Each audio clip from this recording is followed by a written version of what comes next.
My job is to somehow make them curious enough or persuade them by hook or crook to get more aware of themselves and where they came from and what they are into and what is already there, and just to bring it out. This is what compels me to compel them, and I will do it by whatever means necessary. Welcome to the Black Girls Heal podcast, where we talk about healing our intimacy disorders, unresolved trauma, and building a healthy relationship with first ourselves and then others.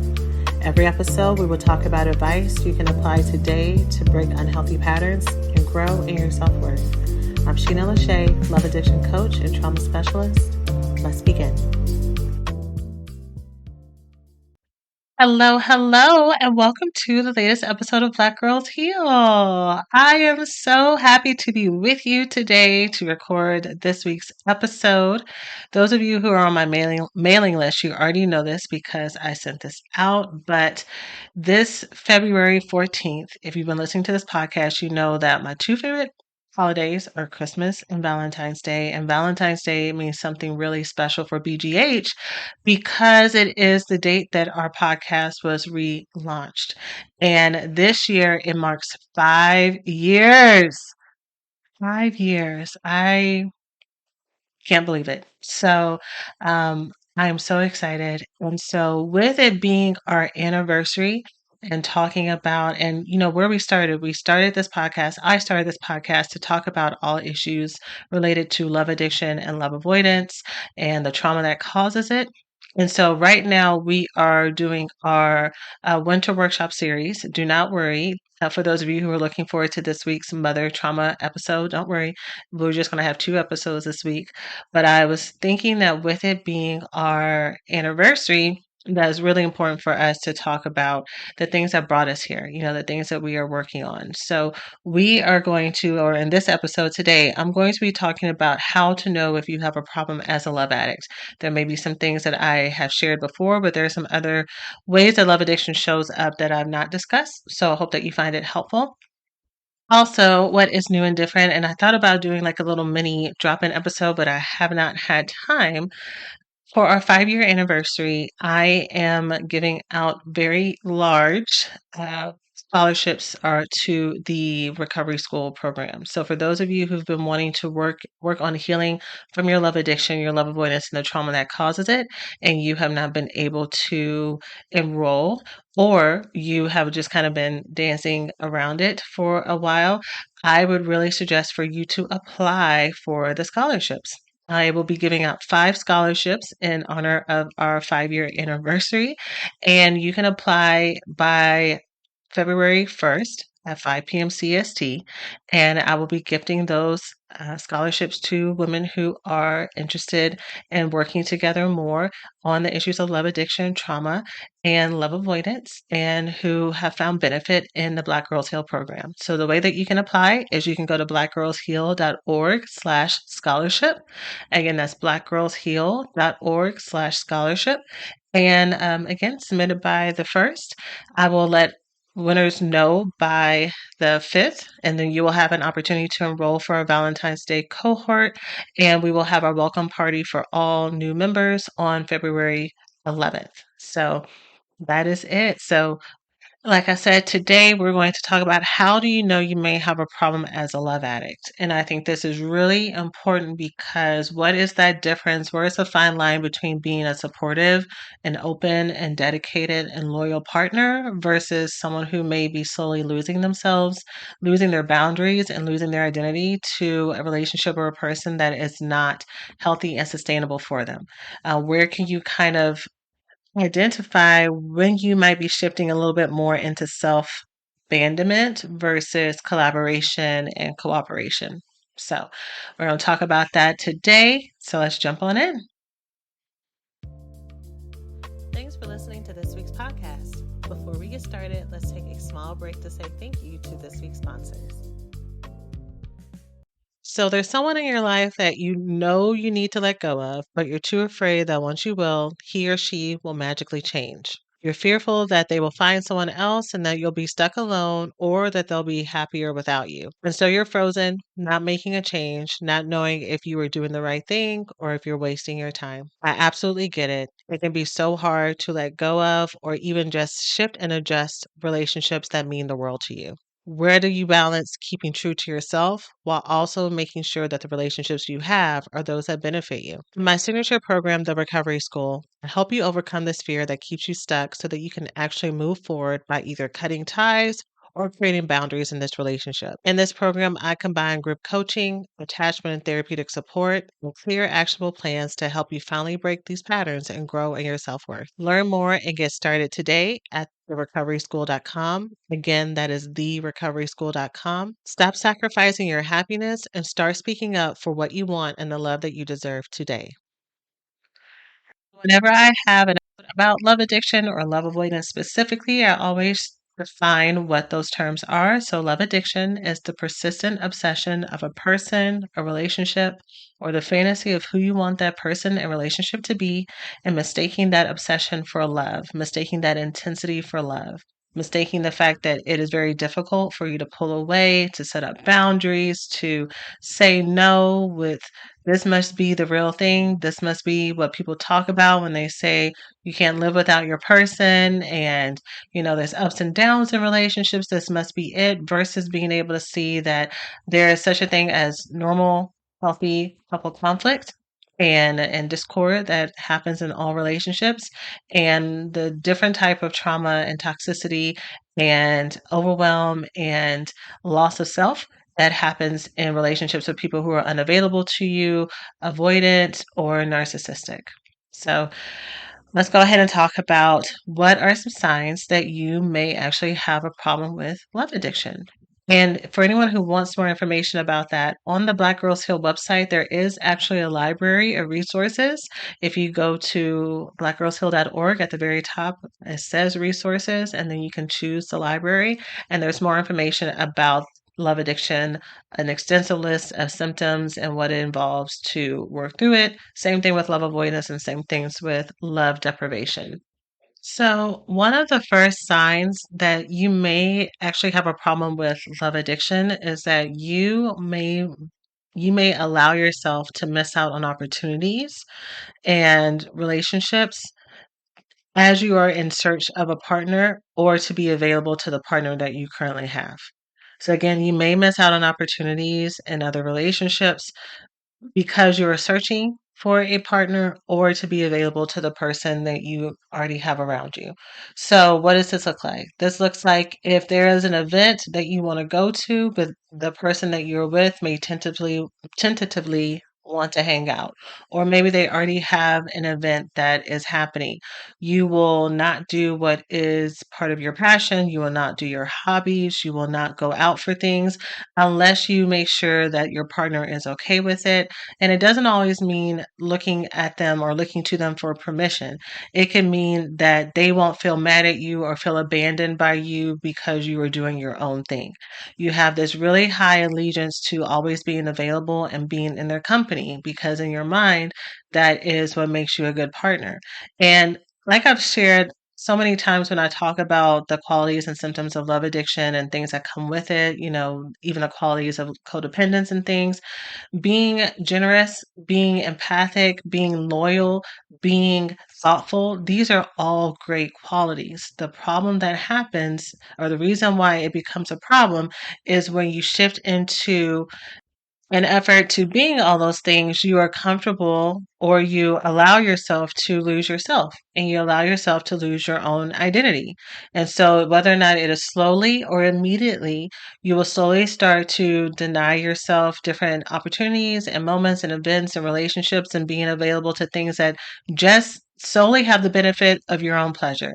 That is not something that you can come back and talk to your partner, or if you're in a love addicted relationship or a trauma bonded relationship with a family member or friend, that there's no value in you being able to come back to share with them what you've learned or what you've experienced, that truly it is just for you.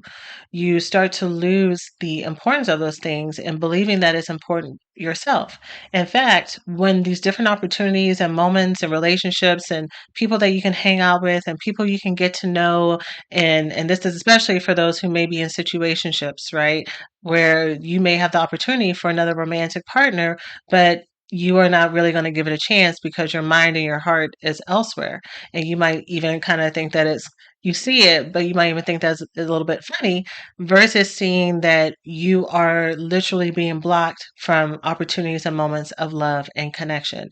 And so, in addition to maybe thinking that it's funny, you might not even see it as an issue at all. I'm not saying everyone may think that it's funny. And when I say funny, I'm talking about like, oh, man, I'm hanging out with this person and I know that we're not really serious. And this other person wanted to talk to me and they're really cool, but it's not them. And so it's, man, what's going on with me? And kind of like that more good-hearted chuckle versus that you're thinking that it's super hilarious that these opportunities are being missed. Like you just kind of see it as kind of one of life's quirks versus what it may actually be.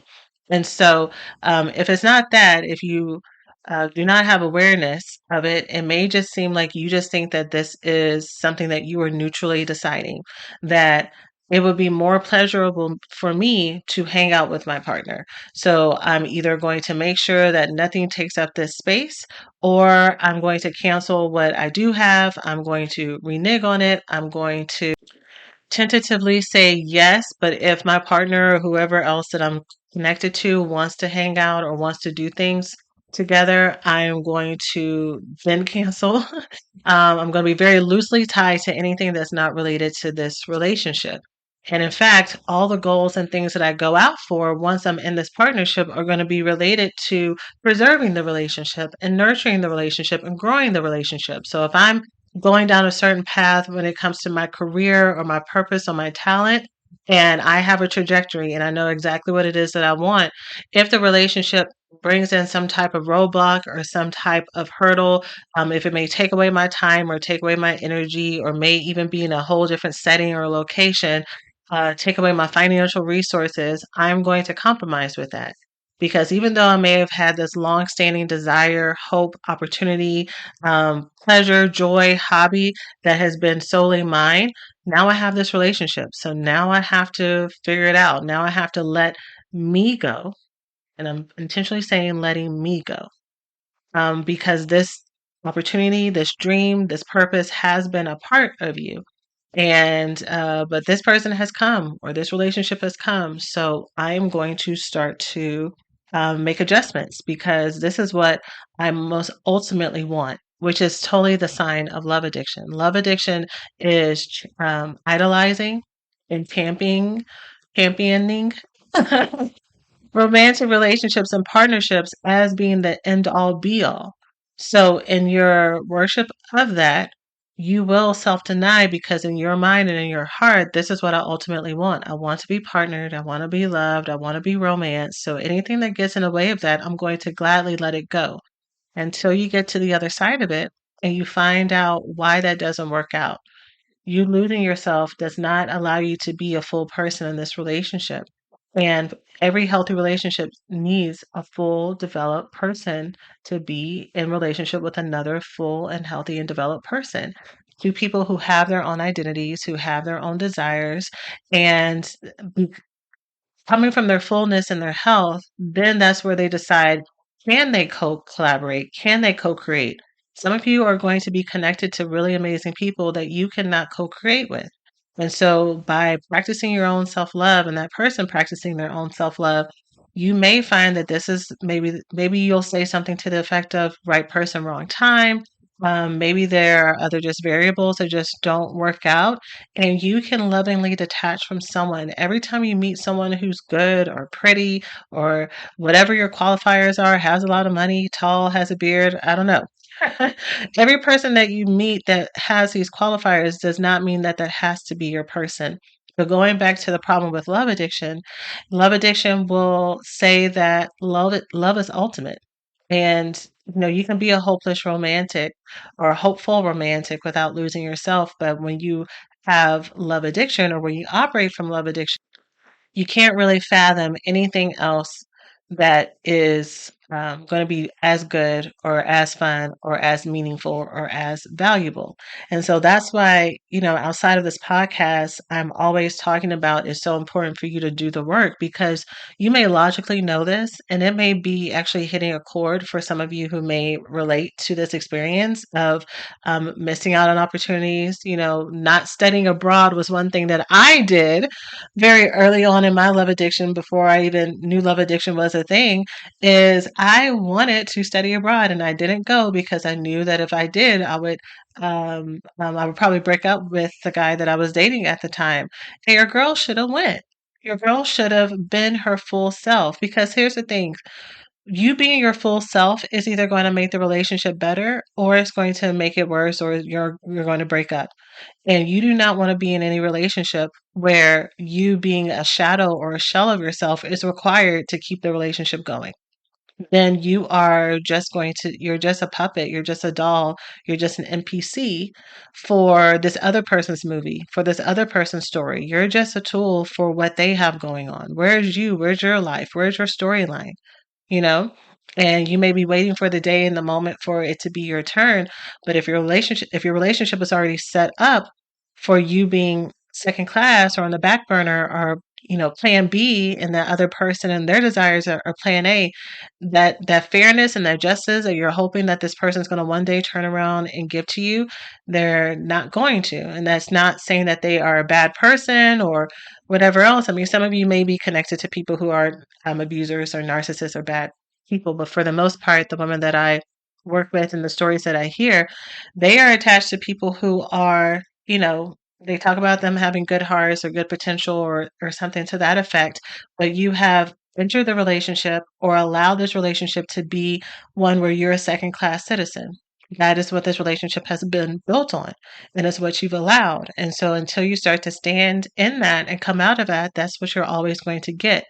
But again, I talk about doing the work outside of this and outside of just listening to this podcast and things like that, because how freaking scary is it for you to actually stand in your power? How scary is it for you to stand up for yourself? And standing up for yourself does not have to mean being aggressive or having a fight with someone. It can be as simple as going a weekend without spending time with that person because you're doing something else. And going a longer period of time without being in contact, and also not using fantasy and rumination and you replaying every single moment and thought and what are they doing, what are they feeling to help you get through that time. A lot of times love addicts will have distance from people, but you're still doing love addict things even though you're not in their vicinity, even though you're not in their company. Your life is still very much based around your mental chatter, your mental capacity, your emotional capacity. All of it is focused on what is going to help this relationship, help this person feel happy and pleasurable, is very much attuned to making sure you stay in a good place so that the relationship stays thriving, instead of your heart and your mind being attuned to what you want. And when you're a love addict, you don't quite know how to get there. You know how to kind of get in that area or go towards that when you're heartbroken or when you've been disappointed. When you've been sacrificing for a while or that person isn't showing up for you, then you have the energy, you have the oomph to be like, you know what?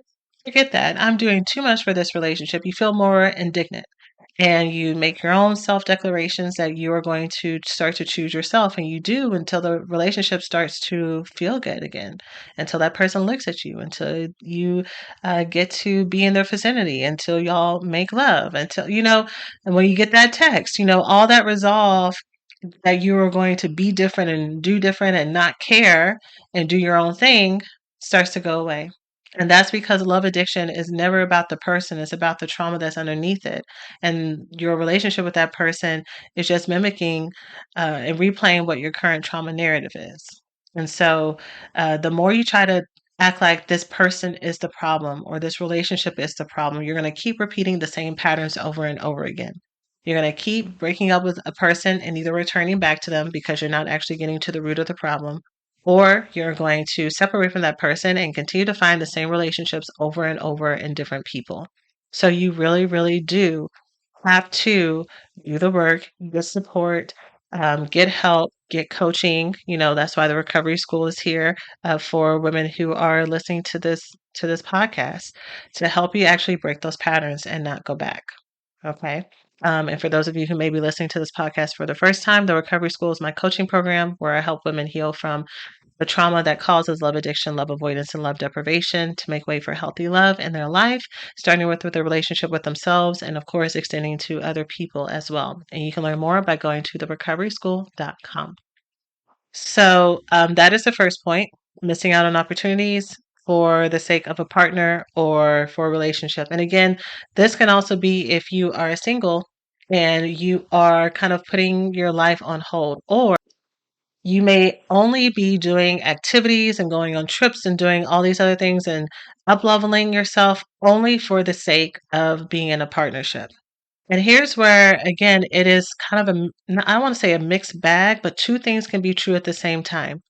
You up leveling yourself, you pursuing your dreams, you having hobbies, you traveling, you being your best self is absolutely a sign of healthy self worth and absolutely something that every single person can do or should do. I'll say should do. Uh, However, there are some folks who are only up leveling solely for the purpose of being in a relationship, not because they deserve to feel beautiful, not because they deserve to have the experiences that they want, not because they deserve to be happy. Again, a relationship is ultimate. It is the trump card. And so if I get this, this happiness, or if I get kind of this opportunity to feel a little bit more confident or feel good in my clothes or to go and add more stamps to my passport, I mean, that's great. But the fact that I might get a ring or I might be in this dream partnership is really what I ultimately want. And we have to start to right size relationships.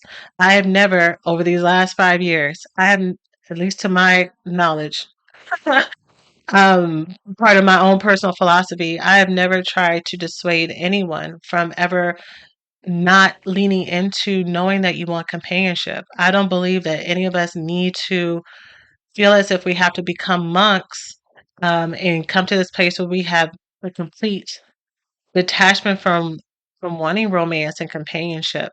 I think that is okay for you to be honest about those things, and you can still be fully connected to your self worth and be pouring into yourself while that's your truth. However, when it becomes your only truth, and when it becomes the main reason for your living, that is where the problem is. Because when you are living in that place, y'all, it makes it not even harder for you to see red flags, but what do you do when this thing that you have sacrificed for and worked so hard for ends up being less than perfect? And this is even in the best case scenario. In the best case scenario, if your happiness is dependent on whether or not your relationship is going swimmingly, whether or not your partner is super happy with you, whether or not you're having sex all the time and that the sex is good and passionate, whether or not they called you beautiful that day, whether or not they're gifting you with things, whether or not they look at you with a certain type of energy, whether or not you're feeling entertained because you dropped some of your hobbies to spend time with them. So now this person is your hobby. And yes, y'all do activities, but really the hobby is this person and the activities are the accessories, right? So once it all starts to go bad, then what are you left with? You know, and how dependent is that on this other person to make you happy? And then also, no one goes into relationships expecting for them to end. And unfortunately, so many of us have millions of stories of so many different variations of relationships that were supposed to last forever that didn't. Whether or not we talk about the Christians that waited until they got married to have their first relationship and they were mentored by their pastors and they were mentored by their community and it didn't work out. To the people who dated for 5 or 6 years and in their mind living together and everything and really knowing each other really well and seeing themselves through all these ups and downs before they made the decision to get married was what would make it foolproof, and that's not what happened for them. Or the person who meets someone who's amazing. Y'all have great chemistry, y'all have a great friendship, they are financially a provider, y'all just grow together, and then after 20, 25 years, you find out this person is cheating on you. And we can't predict the future. And my hope is that everyone is able to connect if you decide to be in a romantic partnership and if it's even something that you want. My hope is that you are in a partnership that defies the odds and that you partner well and that both of you are able to practice your own self accountability to where you can traverse all of those types of issues and not only survive it but thrive from it, right? I want everyone who listens to this to get that invisible medal of 30, 40, 50-year relationships, but to also be happy with it if that is what you want to be in monogamy. And it doesn't always work out that way. But I think, especially from the folks who it has worked out for, who it has worked out for, those folks know who they are. They know their quirks, they know their desires, they know their boundaries, and they show up as fully developed people in those relationships. And they're with partners that respect that and celebrate that and champion it. Champion it. When healing from an intimacy disorder, one of the first things you have to do right after getting clear on your patterns of addictive behaviors, avoidant behaviors, and living in deprivation is clearing out the roots that caused it. Clearing out the experiences, the traumas, the narratives that have kept you stuck all of these years. In my signature coaching program, The Recovery School, you have the opportunity to reveal the sources of low self worth, to learn about how old roles in your family have resulted in codependency, shutting down, and not letting others in. And also to learn how to talk to and connect to your inner child in a way that is soothing and healing. This is the next step to reframing the old stories that have plagued you for years to evolve to being a healed and loved woman and having access to the love and the relationships and self worth that you've always wanted. Learn more and get started by going to therecoveryschool.com. Again, that is therecoveryschool.com. Right? And so you need to have yourself. Yourself is your most important relationship. And if that does not resonate with you, or if there is fear that comes up with you focusing on yourself, this is where I really encourage you to find outside support because thinking about it and journaling about it only are really great things. But it's going to take you. It's almost like you're trying to excavate some buried treasure, and instead of you using a jackhammer and an actual excavator, you're using a spoon. You may get there, but the amount of stress and time and effort and everything that will take you to get there, it will take forever if you get there, if you don't give up in the meantime and get all these injuries along the way. So drop the spoons, y'all. Go and find someone who has some heavy equipment to help you dig your treasure up and get to where you want to go a lot quicker. So that is the first one. The second one is the second way to know that you may actually have a problem with love addiction is if you go straight to sex or appeasing when you're in a romantic partnership to whenever you're in an argument or conflict with a partner. So if you go straight to sex and or appeasing them, doing anything that you know is going to make them happy, make them laugh whenever there is a conflict. So John Gottman, y'all know that that is my favorite. That is currently my favorite relationship expert because all of their techniques and tools are science based. They've been doing this for, my gosh, have they been doing it for longer than I've been alive? I don't know, but they can predict happy marriages and divorces into the 90s, I believe. I can't remember. I know I have it written down. I know I've said the number on the podcast before, but I don't remember right now. Basically, they know what they're talking about. And one of the things that the Gottmans teach is the Gottmans are a married couple. One of the things that the Gottmans talk about is how when you're in conflict with someone, it's not even really about your fighting style or whether or not y'all are quiet or you're arguers or whether or not y'all get loud and get rowdy, but it's the connections that you maintain while you are fighting. So if you are able to, like, let's say one of y'all are the type who may crack a joke, if the other person and it's because they're trying to lighten the mood, not because they're trying to disrespect you, not because they're trying to dismiss what you're saying, but it is a bid to connect to you while y'all are going through conflict to let you know, whether or not it's a conscious thought or not, but to let you know that they're here with you, that they're still your partner, even though y'all are on opposing sides right now, that they are here. And if you reject that bid, that's a bid for connection, by either escalating or not laughing or shutting it down, then that is a predictor for divorce. That and other things as well. Basically, you're every time y'all are trying, one or both of you to connect to the other person, the other one is dismissing them, and that is what leads to the separation. So I'm bringing this up because you wanting to appease your partner, whether or not it's making them laugh, coming back and apologizing, fixing them a plate. If cooking is your love language, it is not my love language, but shout out to those of you who it is. I will be like you one day. Um, but doing something to connect to them is, again, a sign of health. With all these things, they are all healthy, but it's when we go into the extremes. Love addiction and love avoidance are about extremes. Love avoidance, just for this moment, love avoidance, which is the systematic of putting up of walls, that is based in being an independent person. That is based in you knowing who you are and knowing what you want and being very serious about that. And that is literally what I've actually been talking about y'all pursuing. But if it's to the extreme where no one can get in and it's hard for you to be vulnerable with people without testing them for a long period of time, and even then you never actually feel safe, you safe enough to show what's going on, that you're very quick to cut people off, even in the sight of normal conflict, that you don't really know how to communicate what you need and what you want. You expect people to be mind readers. It's hard for you to accept help.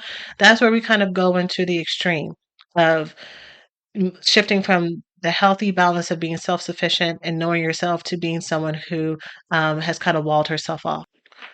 So, this example of sex and appeasement, the reason why I'm listing this as a sign is because if your goal as a love addict, because remember, we talked about worshiping the relationship and worshiping that this person or love or the fantasy that you've created in your mind that you're trying to get the relationship either back to or to the first there for the first time because you've seen the potential in this person and what it could be, and y'all are so close. And if you just continue to kind of sacrifice and be patient and give and counsel or shift some resources their way, or that you will get that final moment where this will all be worth it. If that is your ultimate goal to get that, then you start to lose, well, what is it that I want in this conflict? What is it that I need? Because what you need is for this person to be okay. What you need is for the relationship to be happy again. And when you are a love addict, you have lived your whole life, for the most part, in a lot of self denial. So even me saying that, or even you thinking that I need the relationship to be okay, I need this person to not be mad at me, you've confused external acceptance and validation for your own personal needs. You have learned that you are safer when relationships and when other people are okay, to where you don't even know when you're not okay. You're not okay when other people are not okay. Versus maybe something has actually happened in this relationship that it's okay for you to stand your ground on and expect and require an apology, an amends, a change in behavior. Maybe it's okay for this person that you care about to kind of feel guilty or feel bad. Maybe it's okay for them to sit in their discomfort. Maybe it's okay for them to not take for granted access to your body and your mind and your heart, and for you to not use your body, your mind, and your heart as a manipulation tool. So I'm going to use my body, my mind, my heart, my sex to make you happy, or I'm going to punish you. When you make me mad, I'm going to pull away, but it's because I'm trying to teach you a lesson, not because I'm connected to my body and understand that what has happened to me right now feels like a violation.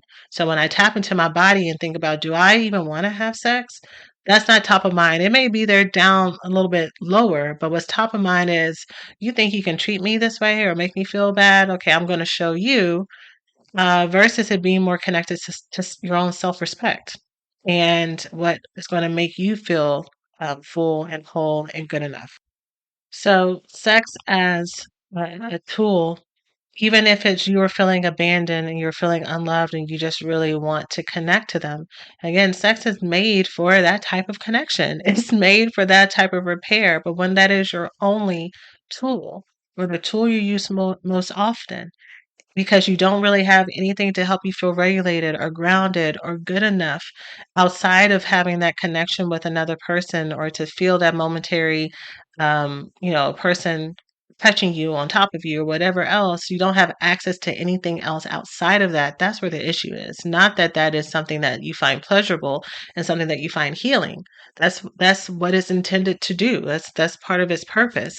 But when it is your sole resource, that's where we have to start to look at, okay, where am I using love and connection and relationships as a replacement for deeper, more healing work that I need to be connected to? Okay. So that is number two. If I was teaching y'all live, I would be like, let me know if you're ready for number three. Drop a three in the chat. For those of you who have been able to catch me live on Instagram or YouTube, you know that that is my thing. And I think I'm going to start going live more on YouTube as well, because I know not everyone has social media. And I think YouTube is a lot better because you can actually search for topics and everything. But if not already, follow me on YouTube. Make sure you're doing that so you don't miss that. And set your notifications so that you can be alerted when I go live. I love when I get to chat with y'all and answer your questions there. So, number three, the third way that you may know that you have a problem as a love addict is, I didn't even tell you. The way to find me on YouTube is just by searching for Black Girls Heal with Shena Lachey, and I'll be right at the top in pink, of course. The third way that you can know that you may have a problem as a love addict or have a problem with love addiction is repeatedly returning to and or negotiating with an unmanageable relationship. They are trying to compromise with that. So again, repeatedly returning to or negotiating with an unmanageable relationship. So you know that this relationship is not quite what you want. You know that it is so close, but just not right. Maybe you are struggling with the idea that you put so much time and energy into this partnership. Maybe you're afraid that you're not going to be able to get someone better.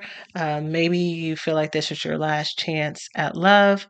Or maybe going back to what I was saying before about not really having access to tools and resources outside of it, you return to this relationship because you may call it being bored, but really you're needing some type of fix. You're needing some type of stimulation. You're needing some type of validation. And so responding to that DM from that person you've left on red for so long is a really quick fix when you can't see my air quotes, when you are bored. And that's the other thing about not really being in touch with what you need and what you're thinking and what your feelings are. You will not be able to correctly identify what are your triggers, where you're activated, and what your feelings actually mean. You think that you are bored when really you are feeling insecure. Really, you're actually feeling unstable. Actually, you're feeling kind of triggered. You know, you got in a fight with a coworker the day before. You didn't get the promotion that you want. You're beefing with your mama. You are feeling insecure in your body. You are comparing yourself to folks on social media. So you're needing some type of external fix to help you feel some relief.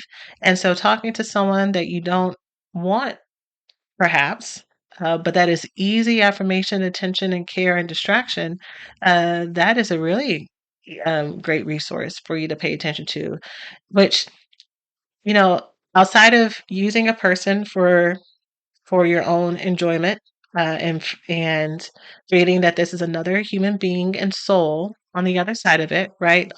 If nothing else, people talk so much about the dating pool these days, but it's because there's a lot of hurt people hurting people, and gamifying how much you can use someone or get to them first instead of actually coming with honesty and openness, and then getting mad that we're all passing around trauma and scars, waiting for someone to not be scarred by the next person when we are an active participant in the war zone.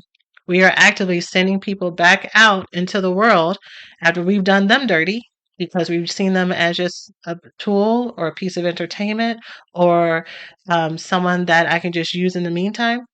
And then I don't want to say getting upset, but, and I don't even want to make it seem like it's necessarily karma. I just think that the way that we are being taught, either directly, depending on who you follow and who you're listening to, or just by societal norms, how we need to operate in the dating scene, I think that we may be, if we're not mindful of it, causing more harm than good and being an active part of the problem versus just a recipient of the problems on behalf of other people.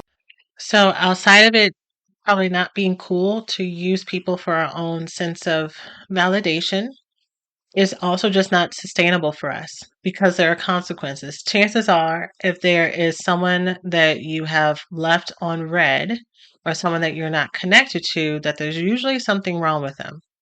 That if you are at a place where you are only, and again, I know everyone can be susceptible to this. So this is not that you have to be 100% perfect and never need any type of external validation or care or comfort from a person ever. But if this is one of your main go-tos, that usually means that you don't really have a healthy relationship with yourself when it comes to self-soothing and self-comfort and affirming yourself, because a lot of your resourcing is outside of yourself, which means that you typically probably connect with a lot of relationships that don't treat you with the type of love and care and concern that you deserve for the most part. So that usually means that these people who are trying to get at you are usually not the right people for you. You are tuned into or more ready to readily available to accept folks who are not on the level that your highest level version of yourself will really want to be connected to. So, in other words, there's usually time wasters. The people that are around you that are really good at giving you attention and company and maybe even gifts or sleeping with you and everything else, they're really great distractions, but they're not really good to build anything with. So if you're not careful, this is where you can slip into starting to compromise, maybe even from jump. Maybe just even responding to these type of people is the initial compromise. But if that's not it, then starting to over time trading out the slight and momentary ways that you may be triggered or disrespected or not prioritized with this person because at least it's fun. At least it is something to do. At least it is entertaining. When really this is just draining your energy, it's draining your emotions, and they're taking up space and mental capacity from folks that could be there. And even not even folks that could be there, but really your attention to yourself and pouring things into you that make you feel good, that make you feel like your highest level version of you, that produce stress free relationships and enjoyment that doesn't have any collateral damage on the side. So these type of patterns can be so subtle, which is why outside help really helps with that. But really why really developing yourself, learning how to nurture yourself, love yourself, affirm yourself, and build companionship and connection with yourself is so important. And what gets in the way of that though is trauma. So the ways that you may not like yourself and doubt yourself, the ways that you may have watched other people who came before you, especially women, always put themselves last. So even you taking a step towards prioritizing you feels gigantic, but it may and it's important, right? Is I think we should celebrate every single step that we take. But in you think that it is the ultimate of what it could be or what it should be, but you are actually very far away from being neutral and balanced. And if anyone even presents to you a neutral and balanced way of prioritizing yourself and looking at yourself looks like, it feels very shocking to you. And it might feel very selfish to you. It may seem very lonely to you, what people are suggesting that you do or how you show up. And it's something that you are not really wanting to do because in your mind, there's no way that I could actually have pleasure and feel happy if this is how I live. And I want you to know that you can and you will. But we have to get all the blockers out the way. The trauma patterns that we've seen, not only in how we grew up, but even how we've been doing relationships for many of us decades. So it really is a full bodied relearning experience. So if you struggle with love addiction, an intimacy disorder, I really encourage you to not try to fix an intimacy disorder, which is based on how you connect or disconnect from people, trying to do that on your own. I really, really, really encourage you to find folks, people, experts who can help you get to the other side of that. So, again, the Recovery School is how I help women do that. You can learn more by going to therecoveryschool.com. If you would like to apply for a scholarship for our 5th year anniversary, you can go to blackgirlsheal.org/scholarship. This is the only time I'm offering a scholarship, just so you know. And this is actually the first time I've offered a scholarship, especially in this form. I'm given or in this amount. I've given different discount codes and things before, but it's never been this large. And it's only for this Valentine's Day enrollment period. So this is your chance. Again, blackgirlsheal.org/scholarship. There are only 5, and so hopefully you are able to join us either way, whether or not you earn a scholarship or not, because these type of issues, y'all, they only tend to grow. I remember when I first learned about love addiction, and I am a therapist, and I learned about love addiction while I was a therapist. Thought love addiction wasn't a thing until my life got a lot worse. So I learned about love addiction, joined the 12-step programs, learned so much. I started to love myself a lot more in some ways, but I still kept dating people who weren't that good for me. At one point, I was simultaneously connected to a narcissist, a person that I have built a fantasy relationship with who was just a friend who did not want me back, and a person that was separated from their partner. And for me, it had always been a rule that I would never date or connect to someone who was not legally unattached. And so, even though I had access to all these resources and all this information, my own personal training, my friends who were therapists, I still was making worse and worse decisions because there were deeper roots that I hadn't connected to and that I hadn't gotten support with. And so that's where I started to reverse engineer that process to help me actually work through these things and get to the other side of it. And that is why I'm here, because I talk about all of those things and I put all of those resources and tools and process, and I'll walk you through that experience in the recovery school. So sometimes what happens, one way we can sabotage ourselves is we can give ourselves this like really tiny window. And if I don't get what I want in this way, well, then I'm just not going to do it. So, for those of you who may be able to enroll in the program, but you hear that there's a scholarship, and if you don't get it, then you're like, well, then I guess I'm not supposed to do it. I just, I really encourage you to not waste any time when it comes around this, because it's so important for us once we see that there's a problem and we know that we're ready to move forward and we know that we're ready to make change, that we actually do it, because you take yourself everywhere you go. So, all the examples I even gave for someone who may be connecting to someone who is not on their level and not what they want, triggers around work, triggers around family, triggers around your own sense of self-worth and self-esteem will bleed into your romantic partnerships and vice versa. To where if I'm not really connected to learning how to love myself in one area, then I'm going to try to overcompensate in other areas. And so once you start to get healthy and get balanced, it completely transforms your whole life, not just the area that you're focusing on, not just romantic partnerships. It is a full recovery. And so that's what I really want for all of you. So again, therecoveryschool.com for those of you who are like, I'm not waiting on this. I'm ready to get started now. And of course, a scholarship is available for 5 lucky women going into this Valentine's season. So that's it for now. I'm sending you all so much love. I hope that you are taking care of yourself and prioritizing yourself. And I hope that this episode helps you get one step closer to that if it has been a problem for you up until now. That's it. Y'all take care of yourselves.